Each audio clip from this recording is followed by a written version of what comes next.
En tant que candidat aux élections départementales sur le canton de Briec, pour Finistère d'Avenir, Alliance écologiste et fédéraliste de gauche, Nous souhaitions réagir à la diffusion des vidéos de l'association L214 ce mardi 4 mai 2021 et qui montrent des images choquantes dans l'abattoir de porc à Briec. ces images et ces pratiques sont révoltantes et inadmissibles. On ne peut pas accepter une telle maltraitance faite aux animaux. Cependant, dans cette vidéo, au-delà de la maltraitance, les conditions de travail des salariés de cet abattoir sont à considérer. Des couloirs étroits, de pauvres bêtes qui restent coincées et qu'il faut faire avancer, car il faut respecter une cadence.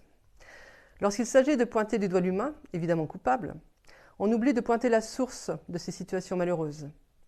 La rentabilité, les marges, le chiffre d'affaires. Il s'agit de faire des économies sur les normes qui ne sont pas respectées parce que cela coûte.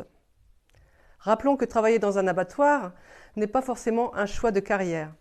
Les factures à payer, avec éventuellement la précarité, la pénibilité qui est très présente dans ce type de métier, conditionnent ces personnes à se détacher, si elles le peuvent, des odeurs, des cris stridents. Et je sais de quoi je parle, car j'ai moi-même travaillé en chaîne de fabrication. Nous nous interrogeons également sur les responsabilités des services de l'État.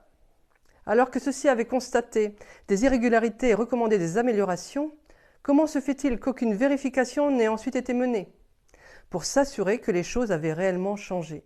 Plus globalement, ces pratiques révèlent selon nous la défaillance de tout un système. Consommateurs, avec des salaires parfois ridicules, nous regardons de près le prix de la viande. Car on était habitué pendant longtemps à croire que manger de la viande en quantité importante était important pour la santé. Mais on sait aujourd'hui que c'est faux.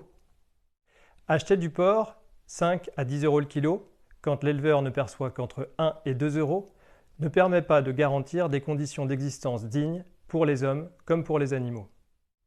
La part du budget des ménages consacrée à l'alimentation n'a jamais été aussi faible. Mais si on ne veut plus voir de telles pratiques, si on veut que les ouvriers, les transporteurs, les éleveurs puissent gagner correctement leur vie, tout en respectant des normes écologiques indispensables, alors il faut aussi que nous changions nos habitudes de consommation. Peut-être manger moins de viande, mais plus cher et de meilleure qualité.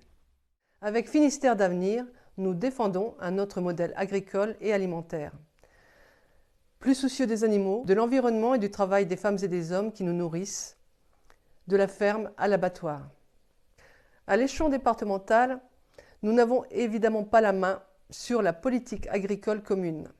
Nous ne pouvons pas grand-chose contre les lobbies qui pensent profit et qui soutiennent un modèle qui altère la biodiversité, la fertilité des sols, la qualité des eaux et qui participe activement au réchauffement climatique.